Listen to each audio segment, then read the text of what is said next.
face à l'épidémie des femmes et des hommes qui laissent parfois derrière eux de jeunes enfants, désormais orphelins, des députés de tous bords politiques demandent au gouvernement de leur accorder le statut de pupille de la nation. Un document d'Arnaud Etcheverry, Thierry Valta et Thomas Lescoire. Ils s'appellent Baptiste, Axel, Anouchka. Ils ont entre 4 et 19 ans. Des enfants d'aides-soignants, d'infirmiers, dont la vie a brutalement basculé. Alors on essaie de remettre notre vie comme elle était avant, même si c'est assez dur. Ces enfants ont perdu l'un de leurs parents, des victimes, elles aussi, du Covid, que l'État pourrait bientôt protéger. Et là, il y a ma mère. Justine avait 48 ans. Cette aide-soignante à l'hôpital de Châteauroux élevait seule ses 4 enfants. Moi et ma sœur.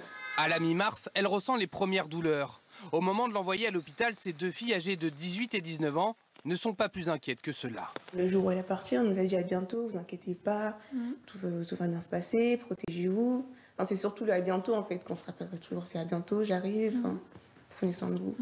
Qui a dit à bientôt? Notre mère. Ouais, elle comptait revenir. Leur mère à l'hôpital, les 2 sœurs se retrouvent seules, confinées, avec leurs 2 petits frères. J'ai appelé, elle me dit je suis trop fatiguée, on n'a même pas pu communiquer. 15 jours en réanimation, puis le 9 avril.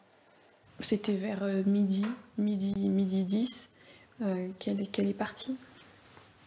Des orphelins du Covid. Ce député souhaite que l'État les protège, en leur offrant un statut semblable aux pupilles de la nation. Un statut réservé aux enfants de militaires morts au combat et qui permet de les accompagner tout au long de leur vie. Ce sont des aides qui sont données pour les études, par exemple, des bourses, des recherches du premier emploi, des recherches du premier stage, des avantages fiscaux lorsqu'on accède à la propriété. Pour l'ordre des infirmiers, cette reconnaissance est évidemment une bonne idée. Les soignants sont en première ligne depuis des semaines.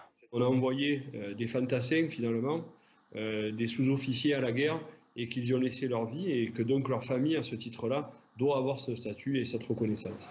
De la chair à canon, c'est aussi le sentiment de Laure. C'est mon mari qui est en tenue de pompier. Son mari, Olivier, était aussi infirmier libéral. Le 11 avril, il est mort du Covid, à 57 ans. Il avait 4 masques dans sa mallette. Mais du coup, il ne les prenait pas pour lui se protéger, c'était vraiment pour protéger donc, ses patients. Aujourd'hui, il laisse 2 enfants, de 4 et 11 ans.